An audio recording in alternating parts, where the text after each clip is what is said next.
Si mes calculs sont exacts, lorsque ce petit bolide atteindra 88 miles à l'heure, attends-toi à voir quelque chose qui décoiffe. À l'heure du goûter, on écoute le Magal West sur Westrack Radio. Interview, rubrique, micro-trottoir et musique sur Westrack. Nom de Zeus! Bonsoir à tous, bonsoir à toutes. Nous sommes le mercredi 22 mai 2024, il est 17h. Tout juste passé, c'est Lucie avec vous. Je vous accueille pour un nouveau Magal West. Aujourd'hui, synonyme de cinéma et bien sûr de séries. Comme tous les mercredis, on va s'intéresser aux sorties dans les salles obscures, mais aussi aux nouveautés sur les plateformes de streaming. Pas d'invité donc aujourd'hui, mais quelques bandes d'annonces à vous diffuser. On retrouvera comme toujours notre agenda culturel, nos informations en compagnie de Mathieu et la météo. Bienvenue dans votre Magal West.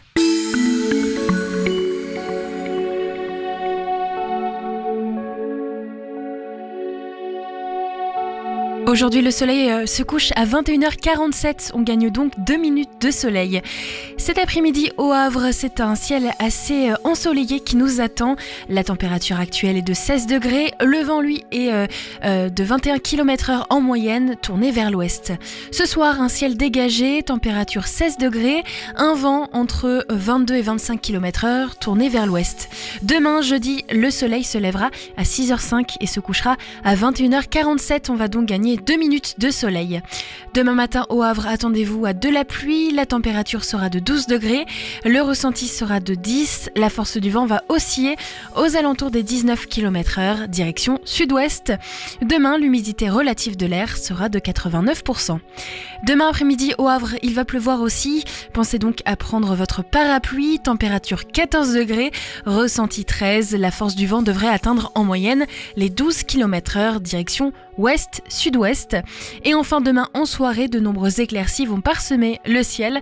La température va retomber à 14 degrés, toujours un ressenti entre 12 et 13 degrés. Et le vent devrait atteindre en moyenne les 16 km/h, direction nord-nord-ouest. On retrouve tout de suite Mathieu pour les informations locales. Bonjour à toutes et à tous, les actualités locales de ce mercredi 22 mai. De mars 2022 au printemps 2024, une concertation entre les habitants, les usagers, les élus, les entreprises et les associations a été menée pour enrichir la réflexion sur le projet d'extension du tramway. La communauté urbaine Le Havre Seine Métropole a dressé un bilan et nous en dit plus sur le futur de la Ligue C. Le tramway fonctionnera de 5h du matin à minuit 30, y compris le dimanche, avec une fréquence de passage toutes les 15 à 30 minutes en heure creuse et toutes les 10 minutes en heure pleine. La Lézarde Express régionale entre Rolleville et Le Havre sera fermée administrativement à partir du mois de septembre 2024. Des lignes de bus de substitution assureront le trajet entre Le Havre et Montivilliers jusqu'à la mise en fonctionnement de la ligne C à l'automne 2027, mais la communauté urbaine ne s'est pas exprimée quant au trajet entre Montivilliers, Épouville et Rolleville. La communauté urbaine assure que la circulation routière sera maintenue le temps des travaux. Ils seront réalisés par demi-chaussée afin de permettre la circulation à double sens, notamment sur les tronçons des rues Demidoff et Jean Jaurès ainsi qu'au carrefour de la Brec.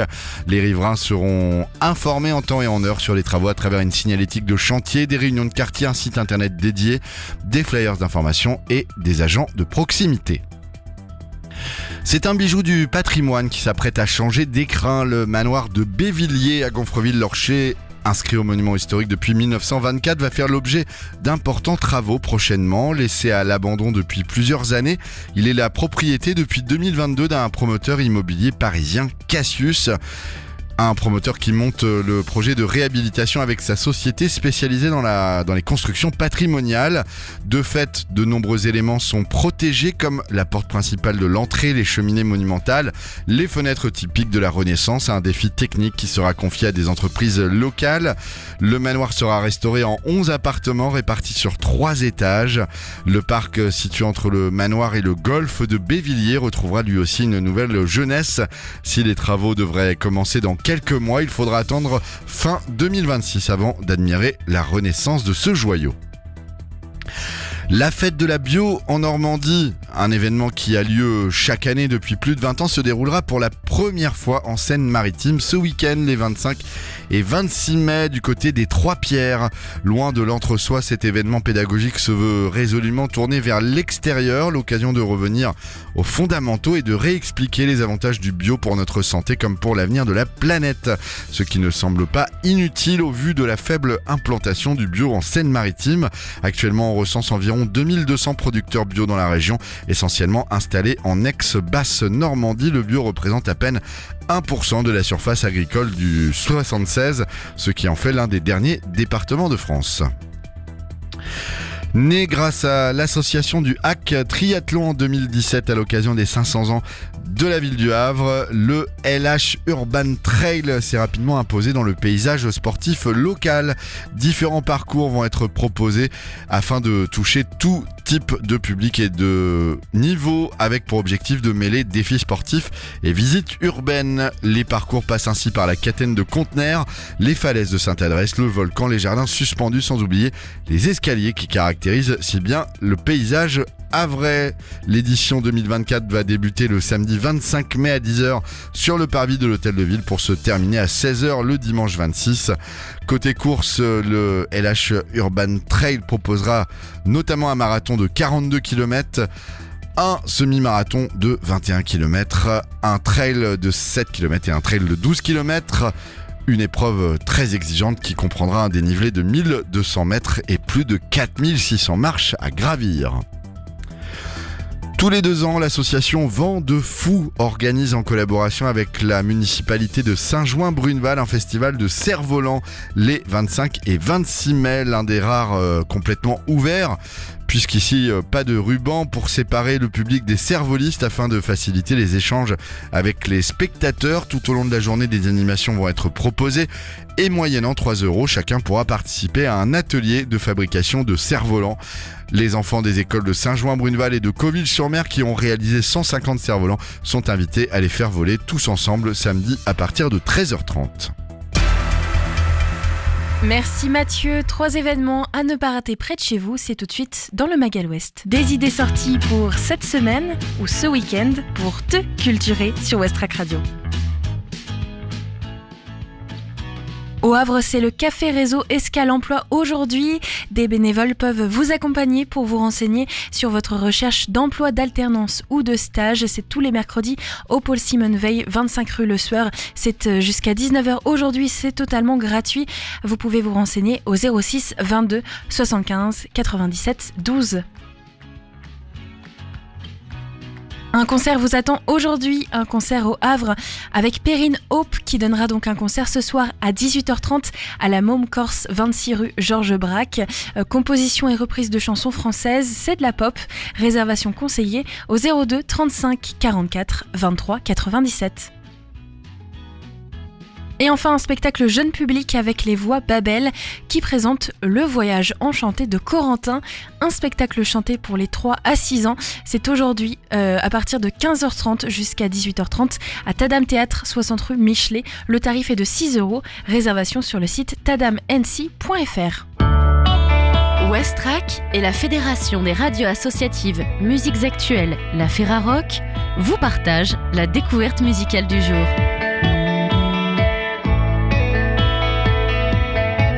Le nouvel album Le Futur ça marche pas de Cyril vient de sortir le 26 avril 2024 chez Born Bad Records. Cet album est partenaire Ferrarock du 20 mai 2024 au 26 mai 2024. Dans les années 80, 2 Cyril se sont rencontrés et ont formé ensemble Cyril. Guitariste et accordéoniste, Cyril Y adopte le banjo. Il y greffe des pédales d'effet. Quant à Cyril B, lui recompose une batterie de cuisine cannibale avec grosse caisse, modèle fanfare, de gros lots et de noix tropicales. Il faut avoir vu ces deux-là, un soir de festival populeux, surchauffé, un club étriqué, une transe qui tient autant de vertige hippie que de la Fraggle Rock.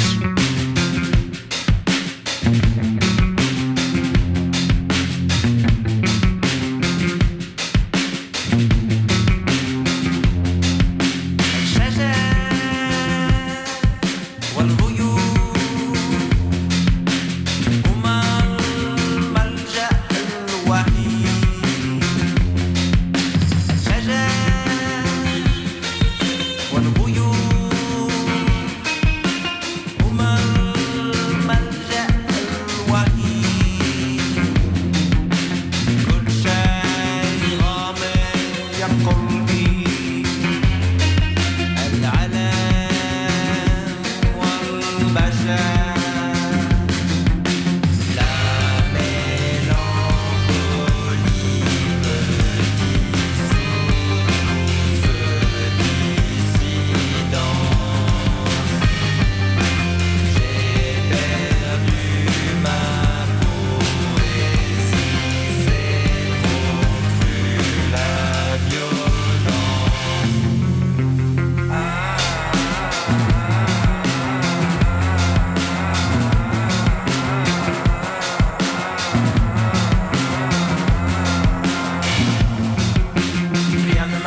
Car la musique, pour Cyril, c'est un usage du monde. Un décentrement joyeux qui offre de nouvelles prises de l'appréhension du chaos. Le propos, ici, n'a rien d'une partie de campagne mondialisée, d'un exotisme gluten-free. Sous la plage, les pavés, la politique effleure toujours à la surface de ses chants grisants et de ses grooves osseux.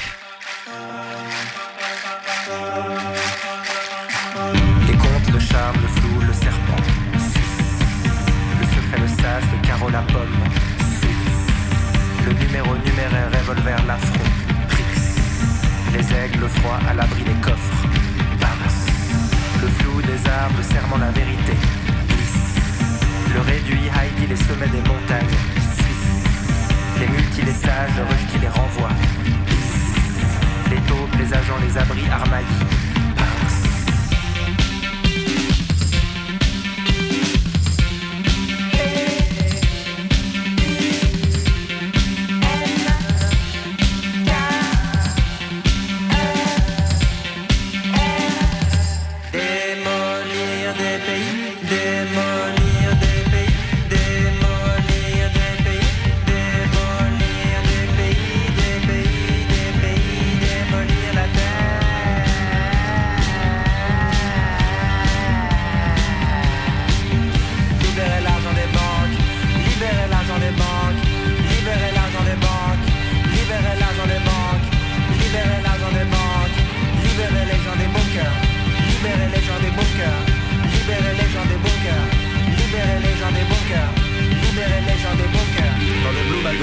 marché primaire, des étoiles filantes naissent de ce triste univers, des opportunités, les détresses, des travers, des entrées, des carats, des mouvements de l'argent et tous les psychopathes aux 100 000 fois bien nés, ceux qui rêvent d'immortalité, être éternel et créer des fondations pour laisser leur empreinte dans les sables du temps, mais les sables sont mouvants. Dans les tours de cristal remparts triple vitrés, des près des collages de fusées, de tours Eiffel, crédit à la conso, rêve de vie au rabais, visagole d'éphémère et glorieux, matériel, bras musclés, micro-gueule, des achats hypocrites et des billes cachent le billet dedans, le bunker en montagne secret, les trésors éternels, les intérêts subtils, l'usage du monde est usé.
Un son de duo réduit à sa plus simple expression, rythme, riff et voix, qui peut porter en lui double hélice d'ADN, un organisme musical d'une luxuriance infinie. Retrouvez dès maintenant le nouvel album Le futur ça marche pas de Cyril et toutes les informations sur le site de la ferrarock.org.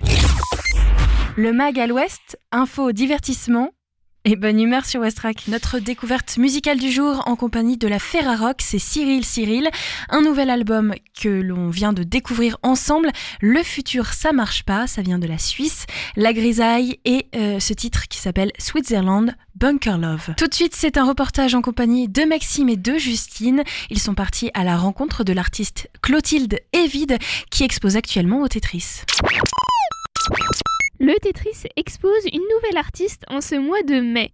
Du 7 mai au 1er juin, vous pouvez découvrir l'univers coloré de Clotilde Evide à la salle d'exposition du Tetris. J'ai pu l'interviewer pendant l'installation de l'exposition pour parler de son parcours, de son exposition actuelle et de ses projets à venir. Bonjour Clotilde, est-ce que tu peux tout d'abord te présenter ? Bonjour, du coup je m'appelle Clotilde Evide, je suis rouennaise. J'habite en ce moment à Paris et j'ai déjà habité au Havre aussi. Et c'est une ville dans laquelle je pense peut-être me réinstaller. Une ville que j'aime beaucoup, donc déjà je suis très contente d'être là et en plus il fait beau, c'est cool. Est-ce que tu veux me parler un peu de ton parcours ? Alors mon parcours, donc j'ai commencé par faire une mana justement au Havre, à Saint-Vincent-de-Paul. Ensuite j'ai fait du design graphique, c'est ça qui m'a un peu intéressée, la mise en page, l'illustration, les couleurs, la typo, tout ça. Et ensuite pendant mon BTS design graphique, j'ai voulu me pencher vers la vidéo parce que tous les projets que je faisais s'orientaient plus vers de l'animation. J'avais envie de faire bouger tous mes dessins. On n'avait pas de formation en animation, mais j'essayais de trouver par quel moyen on peut faire bouger les dessins, donc en stop motion et tout, mais j'avais clairement besoin d'une formation, donc je suis allée au Gobelin à Paris et c'est là que j'ai fait du motion design et donc maintenant je suis motion designer et graphiste, voilà. T'es indépendante, enfin t'es à ton compte ? Oui, je travaille en freelance depuis 5 ans. Directement après les Gobelins, en fait, je suis partie un peu à Londres pour faire un stage en plus de l'école, pour prendre un peu d'expérience et voyager. Et après ça, je me suis mise à mon compte et j'ai commencé à travailler en freelance. Comment tu définirais tes activités en tant qu'artiste ? Est-ce que t'as, je sais pas, un domaine en particulier ? Justement, non, pas du tout en fait. J'ai beaucoup de missions différentes. Donc déjà, il y a la question financière qui se pose. Donc j'ai beaucoup de missions qui sont plus alimentaires, où je fais du motion design pour des entreprises, des missions qui sont plutôt très correctement rémunérée. Et à côté de ça, je réalise des clips donc qui sont un peu moins bien rémunérés, mais pour lesquels je suis beaucoup plus créative et sur lesquels je peux un peu plus m'amuser, enfin beaucoup plus. Donc je jongle un peu entre ces deux choses-là. Puis aussi, j'anime des ateliers des fois avec différents publics, des enfants. L'année dernière, je suis allée en prison aussi dans l'est de la France, à Chaumont. Voilà, et puis j'ai pas mal de trucs qui me sont proposés. Je dis oui à tout. Donc avec une copine, on faisait un peu de sérigraphie, on vendait ça dans des marchés, enfin plein d'activités différentes. Donc vraiment, je m'ennuie pas. Ok. Et ça se passe comment les ateliers? En quoi ils consistent? Les ateliers avec les publics, eh ben ça dépend. La dernière fois, on était au lycée Claude Monet justement avec Ambre et Romain. J'ai proposé un atelier pour donc c'était autour du clip, un petit peu en lien du coup avec l'exposition que je suis en train de préparer au Tetris. Du coup, j'ai demandé aux étudiantes et aux étudiants d'imaginer un décor de clip pour Flavien Berger. C'est une fausse commande, hein. C'est une commande imaginaire. Du coup, c'était pour la musique de la Fête Noire et donc on est parti dans un décor un peu psychédélique, en papier mâché et tout. C'était chouette. Ok.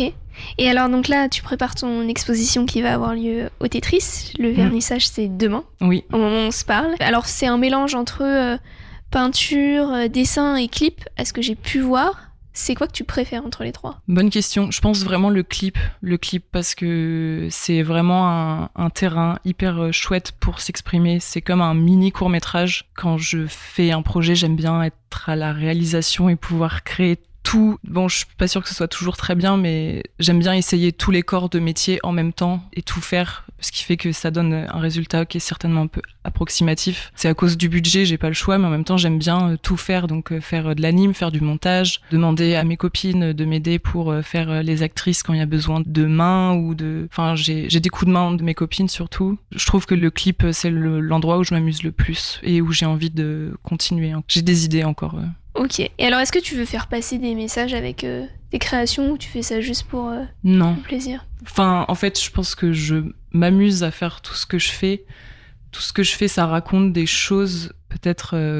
forcément, en créant, je pars un peu dans mes délires, c'est poétique et tout ça, mais je demande à personne de voir quelque chose. En fait, il y a plein d'interprétations qui sont faisables, j'imagine, et le but, c'est que chacun puisse partir vers son chemin, quoi. Très bien. Et alors, est-ce que c'est ta première exposition aujourd'hui? Oui, c'est ma première exposition. Enfin, j'ai déjà montré quelques pièces, des fois dans des lieux, mais avec plusieurs artistes, donc c'est un peu moins stressant. Là, c'est la première fois que j'ai un espace à moi toute seule. Okay. Ouais, j'ai un peu peur, mais je suis très contente. Ok. Et alors, est-ce que tu peux nous présenter cette exposition? Oui, c'est une exposition un peu... exposition scénographie, on va dire. Donc, il y aura 5 de mes clips projetés et autour de ça, des éléments de clips, donc des décors, des peintures, des éléments, des accessoires en gros. Et du coup, jouer avec la mise en abîme de ce qu'il y a dans le clip. Les choses que j'ai pu utiliser pour réaliser ces clips, je les ai tous amenés dans un décor de maison qui pourrait un peu s'apparenter à ma maison en fait, du coup, à mon atelier, parce qu'il y a pas mal de choses. Enfin, même mes peintures, elles sont accrochées chez moi parce que je suis en train de les peindre et tout. Donc là, en m'installant en bas dans la salle d'expo, j'ai l'impression d'être chez moi, c'est un peu bizarre. Mais du coup, c'est un peu inviter les gens à s'installer dans mon atelier, visionner les clips et regarder les éléments en vrai. Voilà. Et c'est pour ça que t'as utilisé le titre de maison pour décrire cette exposition? Ouais, en vrai, je suis hyper nulle pour trouver des titres aux choses. Enfin, c'est super compliqué, je trouve. Et du coup, je voulais faire quelque chose de simple, maison. Je trouve que le mot est joli et voilà, c'est tout. Ok, et alors j'ai vu, ça revient souvent sur ton compte Instagram, et je l'ai vu aussi dans la petite pastille pour décrire l'exposition du Tetris. Tu parles d'un chien à 3 têtes. Ah oui. Ça vient d'où? Alors le chien à 3 têtes, en fait avant j'étais dans un collectif à Rouen qui s'appelle Chien Méchant, c'est à côté du bar Le 3 pièces, et du coup on avait eu l'idée de faire un agenda collectif. Du coup il y avait un agenda qui s'appelait Le chien à 3 têtes qui mêlait les deux. J'ai dessiné les illustrations pendant 2 ans de cet agenda-là. Et du coup, en fait, j'ai pas mal dessiné de chiens pendant ces 2 ans-là. Donc maintenant, il y a beaucoup de chiens qui m'entourent et j'ai toujours gardé ce truc de... J'aime dessiner les chiens. Même si, en fait, ils me font super peur dans la vraie vie. Je te comprends, ouais. Moi aussi. Ok. Est-ce que tu peux décrire ton travail en 3 mots? Spontané, coloré, je sais pas, le 3e. On se prend pas trop au sérieux, mais en même temps, c'est pas du second degré ce que je suis en train de faire. Je sais pas comment dire, mais je sais pas quel mot utiliser pour ça. Du coup, spontané, coloré et peut-être poétique, voilà. Tu as des influences des artistes qui t'influencent ou alors des styles, je sais pas trop. Oui, j'ai des artistes qui m'influencent. J'aime beaucoup Michel Gondry, notamment ses clips. Et tout le côté surréaliste et pareil, hyper poétique. Enfin, moi, c'est un univers qui me touche beaucoup et qui est très encourageant dans la bricole, je trouve, dans la manière de fabriquer des décors ou de réaliser des choses complètement disproportionnées. Il n'y a pas trop d'échelle, il n'y a plus trop de réel, quoi. Enfin, ça donne envie de s'amuser, je trouve. Et sinon, il y a une autre artiste aussi, Pénélope Gazin, une américaine qui fait plein de choses, en fait. Elle fait de l'animation, elle a une marque de vêtements et elle est hyper marrante, enfin, elle est zinzin, quoi, et ça fait des années que je la suis et elle est hyper inspirante. Elle s'amuse dans tout ce qu'elle fait et elle touche à plein de choses, donc je crois que c'est ça qui me plaît beaucoup, voilà. Sinon, j'aime beaucoup les illustrations de Anna Ifisch aussi, qui fait de la BD, une Allemande, j'adore. En fait, ça s'appelle The Artist, certaines BD qu'elle a faites, je sais pas, il y en a 3 ou 4, et ça parle de la vie d'artiste et ce que c'est d'être en résidence, de créer, de pas avoir envie de créer, les problèmes d'argent et tout, et j'adore. Voilà. Et ça te dirait, toi, de faire de la BD ou pas Oui, du tout ? beaucoup. C'est vrai ? Ouais, Ok. vraiment. J'ai pris des cours de BD avec la mairie de Paris l'année dernière et j'ai aimé ça. Enfin, j'ai trop aimé ça. Pourquoi pas un jour écrire une BD peut-être plus pour les enfants. C'est un de mes nombreux projets dans ma tête. Ok. Et alors, est-ce que tu en as d'autres, du coup, des projets à venir ? Oui, en vrai. Mais j'ai envie de faire plein de trucs. Il faut juste que j'arrive à les faire dans l'ordre. J'ai envie d'écrire une BD ou un album jeunesse. J'ai envie de réaliser un court-métrage. J'ai envie de faire de la musique. J'ai envie de refaire des clips. Il faut que je me concentre sur une chose après l'autre. D'accord. Donc, ton exposition, elle est au Tetris au mois de mai. Quel a été le principal challenge durant tout le processus de cette exposition ? Ça a été de trouver une manière peut-être d'homogénéiser mon travail. Quand on m'a proposé d'exposer au Tetris, j'étais hyper flattée, mais je savais pas du tout quoi montrer parce que même si j'ai travaillé beaucoup sur plein de projets, dernièrement je savais pas comment... Enfin, je voulais mettre de la peinture, mais j'en ai pas fait suffisamment pour que ce soit une expo de peinture. Pareil pour le reste. Donc en fait, il fallait tout montrer, mais sans que ça fasse... trop brouillon, donc c'est pour ça que je me suis dit qu'en faisant plus de la scéno d'une maison et en répartissant dans des endroits un peu chacune de mes créations, ça m'a paru un moyen qui me ressemblait assez pour présenter mon travail. Voilà. Et maintenant, le challenge, c'est de pas stresser. Et maintenant, l'installation se passe bien, donc j'ai hâte de voir à quoi ça va ressembler demain. Très bien. Merci beaucoup. Merci à toi. Merci à Clotilde d'avoir pris le temps de répondre à toutes mes questions. Je vous invite à venir découvrir son exposition nommée Maison jusqu'au 1er juin au Tetris. C'était Justine pour Westrack Radio. Merci Justine. Clotilde Evide expose au Tetris jusqu'au 1er juin. Et tout de suite, c'est notre chronique cinéma et série. On va s'attaquer à 2 films qui arrivent donc dans des sagas très connues. Bad Boys, c'est le 4e film. Et puis une saga Mad Max qui est de retour avec un nouveau film, Furiosa. On va aussi s'intéresser à Netflix et à Prime Video avec les nouveautés et les annulations sur ces plateformes. Ça marche à l'électricité, mais il faut une réaction nucléaire pour générer les 2,21 gigawatts d'électricité. 2,21 gigawatts 2,21 gigawatts Mon Dieu Monsieur Pignon, votre prénom à vous c'est François, c'est juste ? Oui. Eh ben lui c'est pareil, c'est juste. Un grand pouvoir implique de grandes responsabilités. Parce que tu as la capacité émotionnelle d'une petite cuillère.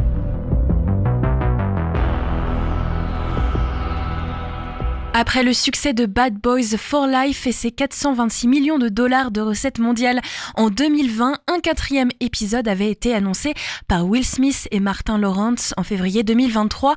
Un an plus tard, les fans peuvent enfin commencer à s'exulter puisque le film vient d'arriver. C'est donc Bad Boys à nouveau qui est de retour pour un 4e film. Les 2 hommes sont donc de retour derrière la caméra pour ce 4e volet.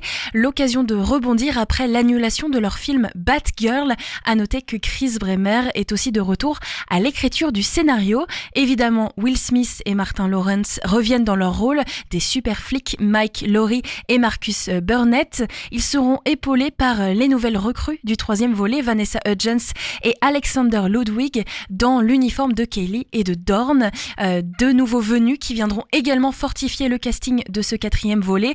Rhea Seehorn, héroïne de Better Call Saul, qui sera aussi de la partie et elle sera accompagnée par Eric Dane, connu pour son incarnation du docteur Mark Sloan dans Grey's Anatomy notamment. Le héros de la série Dr Harrow, Ian Gruffudd, qui va également s'immiscer dans l'univers Bad Boys. Quant à Paola Nunez, elle reviendra dans son rôle du capitaine Rita Sekada. Bad Boys Ride or Die sortira au cinéma le 5 juin 2024. Au total, la trilogie a rapporté 841 millions de dollars de recettes dans le monde. Ces saucisses sont fraîches. Elles sont là depuis hier. J'en prends une. Rajoute-moi un peu de sauce. Ouvre la caisse. Reste où t'es.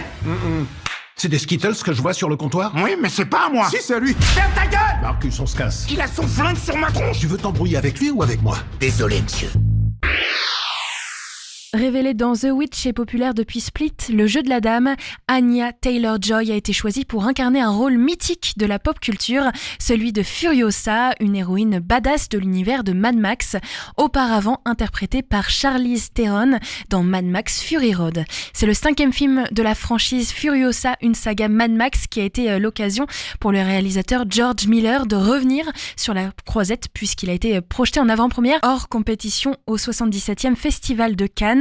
Quelques privilégiés ont donc pu découvrir une semaine avant le grand public ce nouveau film sur les jeunes années de la célèbre impératrice Furiosa. Dans un monde en déclin, tout bascule lorsqu'elle est arrachée à la Terre Verte et capturée par une horde de motards dirigée par le redoutable Dementus, alors qu'elle tente de survivre à la désolation à Immortan Joe et de retrouver le chemin de son foyer. Furiosa n'a qu'une seule obsession, la vengeance. Il faut savoir que Furiosa est un préquel de Mad Max, Fury Road, puisque le nouveau film de la saga se concentre sur les jeunes années de la future impératrice. Il n'est donc pas impératif d'avoir vu Fury Road avant de découvrir Furiosa au cinéma.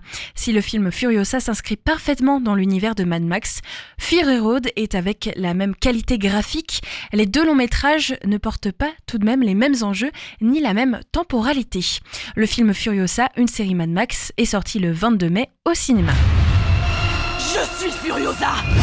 L'ange des ténèbres. As-tu le pouvoir de devenir un mythe?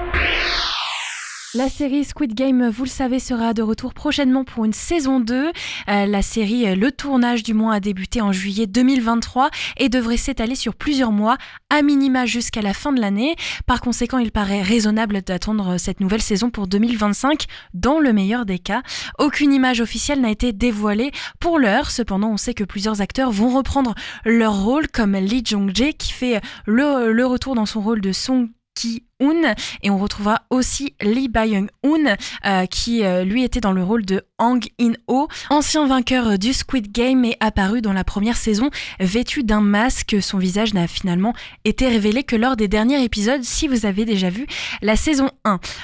Ont donc été aussi annoncés au casting de cette saison 2 Park Gwin-young, Jo Yuri, Kang Hae-sim, Lee Jung-hook et enfin Woon Ji-han, des rôles qui sont pour l'instant tenus secrets. On ne sait pas du tout les personnages qu'ils vont incarner. Au départ réticent, le réalisateur s'est finalement laissé convaincre de tourner une suite grâce à l'insistance des fans et on l'imagine évidemment grâce aux arguments financiers de Netflix. La première saison est disponible sur la plateforme. Quant à la saison 2, il faudra être encore patient et patiente avant de la retrouver.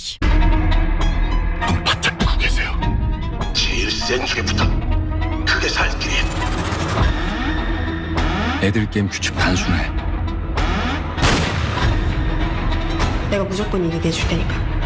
무슨 수로? 무슨 수를 써서든. Porté par un bel accueil critique et noté 3,8 sur 5 par les téléspectateurs sur Allociné, la série Everything Now avait tout pour devenir le nouveau succès de la plateforme. Dans la droite lignée de Sex Education, faute d'engouement, la fiction britannique Everything Now est annulée après une saison seulement, laissant les fans sur le carreau. Cette annulation, qui n'a pas été communiquée publiquement, a néanmoins été rendue officielle par l'un des co-scénaristes de la série, Dylan Brady.